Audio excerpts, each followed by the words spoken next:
तर आज आपण बनवणार आहोत मक्याच्या कणसापासून चिवडा। तर यासाठी आधी कणस अशी सोलून घेतली, स्वच्छ करून घेतली आणि नंतर त्याचे मी इथं मक्याचे दाणे काढलेले आहेत छुरीच्या मदतीने। त्यासाठी लागणारे साहित्य: मक्याचे दाणे, कोथिंबीर, चटणी, साखर, मीठ, तेल आणि लिंबाचा रस। तर आपण रेसिपीला सुरुवात करूया। प्रथम गॅस ऑन करून घेतला, कढई गरम झाली की आपण त्यामध्ये तेल घालू। तुम्हाला हवे असेल तर तुम्ही मोहरी, जिरे हे पण टाकू शकताय। त्यामध्ये बी घालून घेणार आहे।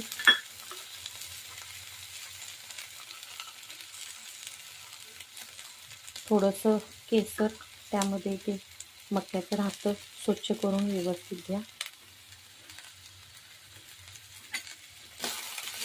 परत हे चांगलं भाजून घ्यायचं आहे।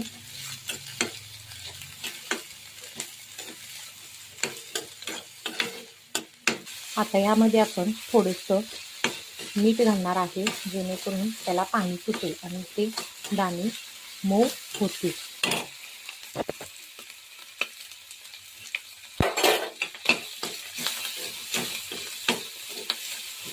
तुम्ही म्हणाल मीठ असं का दिसतं, तर ते मीठ काळं आहे।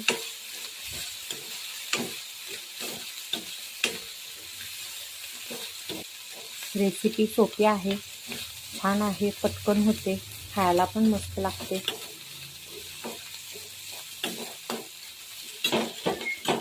थोडंसं स्टील कढई आहे, त्यामुळे हे लागू शकतं, पण काय हरकत नाही, त्याचा वास त्याला लागत नाही। आता आपण झाकण काढून घेऊ।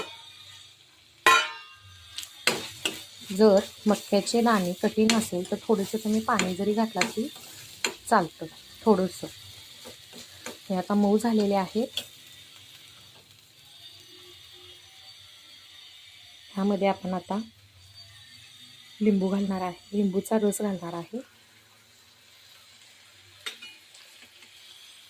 मीठ, साखर आणि थोडंसं मीठ हे परतून घेणार आहे।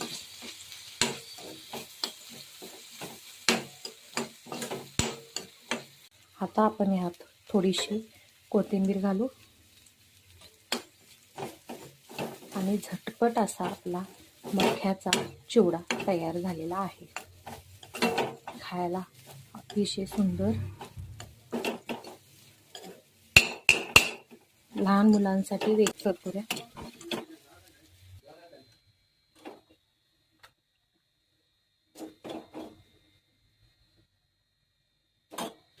यावर थोडीशी कोथिंबीर घालू।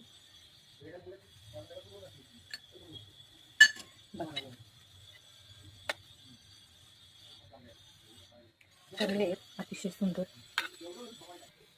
अशी डिश आपली तयार। अतिशय कमी वेळेत सुंदर अशी आपली डिश तयार आहे, मक्याचा चिवडा।